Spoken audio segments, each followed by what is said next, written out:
It's been a long time coming, but the USC Dynasty is back.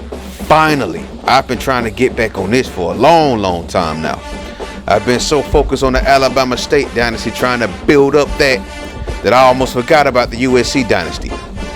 Plus, I've gotten kind of bored with NCAA 14. So the last time we played this game, we was in the national championship game versus the Missouri Tigers. We had the Heisman Trophy winner, the Great White Hope, Leo Ward, at running back. And he went on a clinic against that Missouri defense. He scored what I believe it was 6 or 7 touchdowns in that game, which lifted us to be national champions once again. Now remember, we're on a 100+ game winning streak coming into this video. That's right, you heard me. 100+ games. So with that being said, we go into this new season. I believe this is season 11, if I'm not mistaken.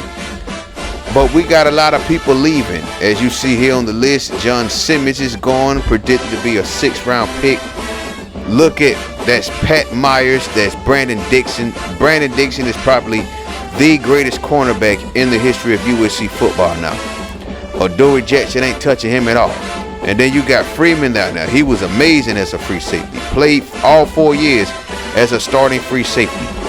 Then you got Isaiah Hadley, 99 overall, going to be graduating. I wonder if he's going to get drafted. I don't think they usually don't get drafted in that situation. But we have a lot of people leaving this season, but we don't rebuild. Just like back in the day in the Pete Carroll era, we just reload. Now, it's been 2 years since I played this game, and it's been 2 years since I uploaded a video. But this team is no joke. Ever since Coach Carpenter's taken over, this team has been unstoppable. Formidable, as a matter of fact. I wish we was like this in real life, though. So as you see, we have 3 first-rounders and a 5th-round pick. Brandon Jackson was so good at tight end. He was a Mackey Award winner, too. They didn't do him no justice.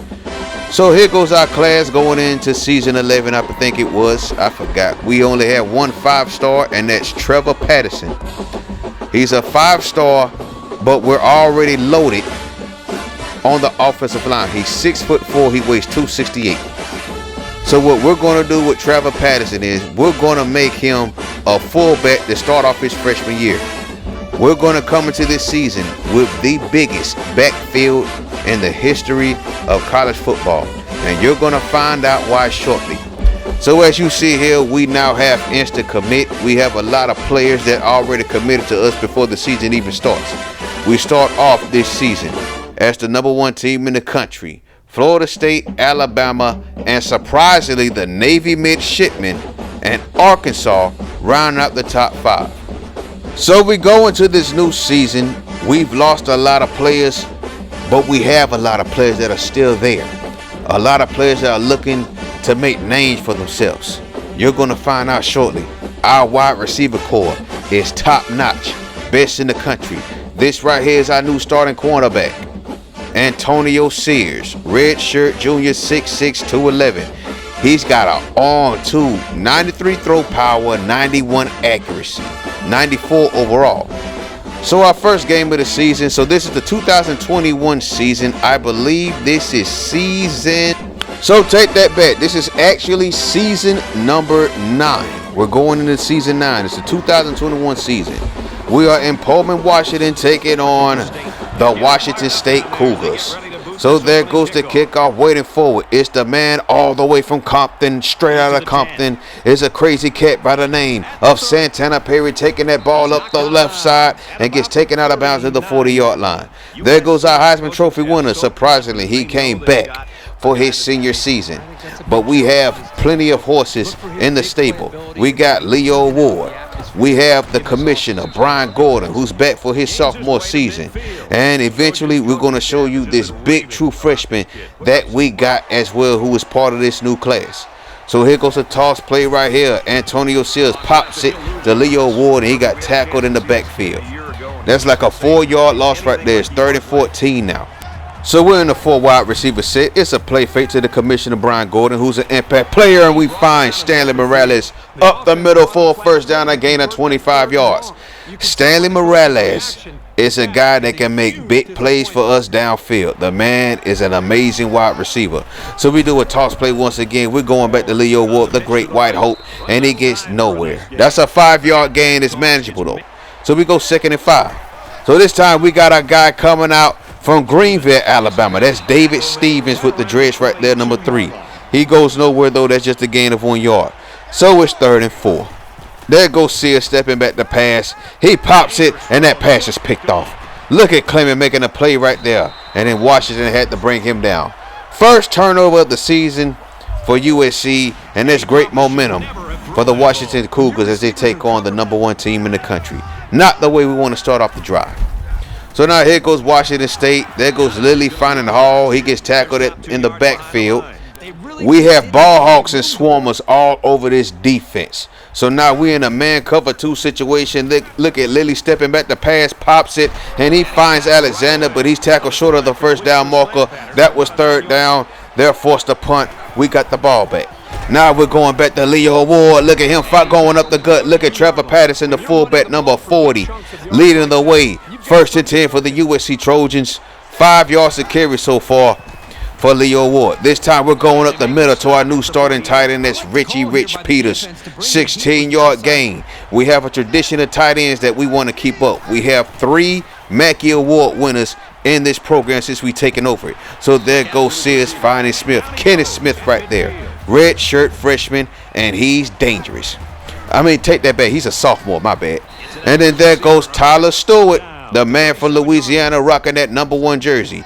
In case you haven't watched it, we took the tradition from the Michigan Wolverines, where the best wide receiver on the team was the number 1 jersey. You remember cats back in Ann Arbor like Braylon Edwards. You remember cats like, who was another one? Derek Alexander, and my personal favorite of all time, David Terrell. Got drafted by the Chicago Bears, but things didn't work out there. So there goes the Commissioner Brian Gordon following Trevor Patterson, our 5-star lineman, into the end zone for a touchdown, and we got our first points of the game. We're up 7-0 on the Washington State Cougars. So as we go back to uploading USC videos, we must discuss some things that are going on in real life. So in case you've been living under a rock, the USC Trojans, along with the UCLA Bruins, are leaving the Pac-12 in 2 years to go to the Big Ten, and for good reason. How in the world did he stay up? How was he not ruled down on that play? That's some NCAA 14 cheese right there. And then they get into the end zone for a touchdown. But like I was saying, man. So as I was saying, man, let's get back on the topic. In 2 summers, 2024, the USC Trojans and the UCLA Bruins will be leaving the Pac-12 for the Big Ten. Now, in case you don't follow me on Twitter, in case you don't know me in real life, you would know that I am a diehard USC Trojan football fan. That's right. I was born and raised in Montgomery, Alabama. But I am a huge fan of USC Trojan football. And look at that right there. There he goes right there. That's our big guy right there. Curtis Cotton. He's 6'6", 226 pounds. When we recruited him, he was recruited as an athlete. So we decided to put him at running back because we're just too deep at wide receiver. So, back to what I was saying. Real life situation. We're going to the Big Ten. Now, when I first saw this news, when it was first announced, I thought they were trolling. I didn't believe it. And then I started seeing the stuff go in deeper detail. And I was like, oh, wait a minute. This is really happening. So when they first announced this, I was skeptic of it. I was suspect of it. Why? Because of the athletes. Now, keep in mind, you have USC and UCLA all the way in California, right? The closest school, Big Ten school that is, to USC and UCLA is Nebraska. The one that's the furthest is Rutgers. Rutgers is in New Jersey. So with that being said, my initial reaction was, what about traveling, man? Like, that's a lot of damn traveling. But as you think about it, there's more pros and cons with this move, especially from a football perspective. Because let's be real, the Pac-12 does not care about football anymore. Pac-12 football has declined over the years. We're not getting the respect that we usually have. That's mainly due to the fact that we haven't been winning. I mean, since Pete Carroll's left, only one Pac-12 school has made it to a championship game, and for both of those times, that was Oregon. But the Pac-12, since the departure of Pete Carroll, has been on the decline. I don't really care what anybody says. Even it took me a while to admit it, but I couldn't hide it anymore, man. I could not deny that no more. Like the Pac-12, as far as football, it's not prioritized anymore. I still remember when this was first announced. I took a peek over at the Pac-12 network, because I got the Fubo TV app, by the way. I took a peek over at the Pac-12 network. They're not even announcing this move. They're showing women's volleyball replays. Now, it was Stanford versus Cal, but still, man, this is big news. So that right there alone shows me that this conference does not care about football like it used to anymore. And I hate to say it, but I'm glad we making this move, man. No, let me stop playing. I don't hate to say that. I'm glad we making this move. Because now with that new Big Ten contract that just been announced this week, we are leaving at a very perfect time. So with this big mega TV deal, Fox Sports will be covering all Big Ten and Pac-12 games. ESPN won't be doing that no more. Plus on top of that, it affects Notre Dame. Now with this new contract, Notre Dame, they will not have another primetime game on NBC. And on top of that, they will no longer have their own exclusive network for the most part.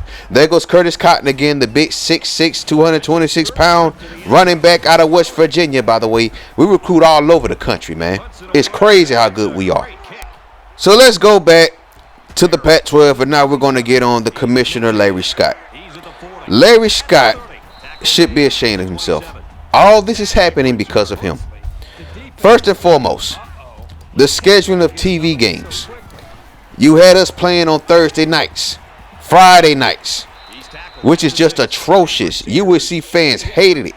I remember going to Twitter and seeing my fellow USC fans just ranting about how much they hated playing weekday games. And then on top of that, you have a Pac-12 championship game on a Friday. I don't know if any of you are aware of this or not, but the Pac-12 is the only Power 5 school that doesn't have their conference championship game played on a Saturday. It's played on a Friday. I mean, hell, even Conference USA and the Mountain West Conference have their conference championship games on Saturdays. Like, why can't we do that? But of course, Larry Scott is the reason for all this. And he's the reason why we're leaving. And I think Carol Folt and the AD, I think they've had this planned out for a while now. Because in case you haven't noticed, USC football has been abysmal over the last 7 years under the man we call the coronavirus. And if you're offended by that statement, I don't give a damn. I don't care. I really don't care. But anyway, so now we're on our way to the Big Ten. I believe it's going to be every sport for USC except for beach volleyball. I believe that's the only sport that won't be making a transition to conference. So we're going to the fourth quarter. We're up 42-14. I'm just anxious to see how this is going to plan out, man, because the main reason we're making this move is because of football. And with the Big Ten getting that big contract, TV money going to be going off the roof now. But I just feel for these athletes. The traveling is going to be crazy. Think about it. We're going to be going to places like Kinnick Stadium. You know that place is hell at night. Michigan Stadium, the biggest stadium in the country. As a matter of fact, the Big Ten, I believe I mentioned this in the Alabama State series, but the Big Ten has the 3 biggest football stadiums in the country. So number one, you got, of course, the Big House, a.k.a. Michigan Stadium. Number 2, you got Beaver Stadium, home to the Penn State Nittany Lions. And I believe, if my memory is correct, that they're going to be renovating that stadium too. And then, of course, number 3, you have Ohio Stadium, home to the Ohio State Buckeyes, a.k.a. the Horseshoe. Now, just imagine us being in that atmosphere every other year, as a matter of fact. I can't wait to see how we break down the conference, the Big Ten conference that is in football. I don't know what division we're going to be in or what they're going to name it. I mean, hell, I still remember when the Big Ten made that transition and they had what, a leaders division and a legends division. Still don't know what the hell is that about. As a matter of fact, I forgot they actually had that in this game. But anyway, I don't know what to expect as far as football, but I will say this. If we're talking about going up against the Big Ten teams year in and year out, we cannot be soft like we was during the past 7 years going up against Pac-12 schools. And that's what we're going to be talking about in the next video. But remember, the landscape of college football is changing. Nobody cares about regional tradition or none of that anymore. But as you see, we win. We blew them out. We put them in a spliff. We're going to be using Curtis Cotton like Ohio State used Eddie George back in the day in his freshman year as a goal line specialist. But anyway, so join us next time on the next video, man. We're going to be reflecting on the Leavin-Helton era. That's right, I said it. Leavin-Helton. Probably the worst football coach in the history of college football. Definitely the worst coach in the history of USC football. I'm going to be going knee deep in his ass. So be on the lookout for that next time. I'm going to get that out, and I'm never going to mention his name ever again. Thank you for watching. Peace.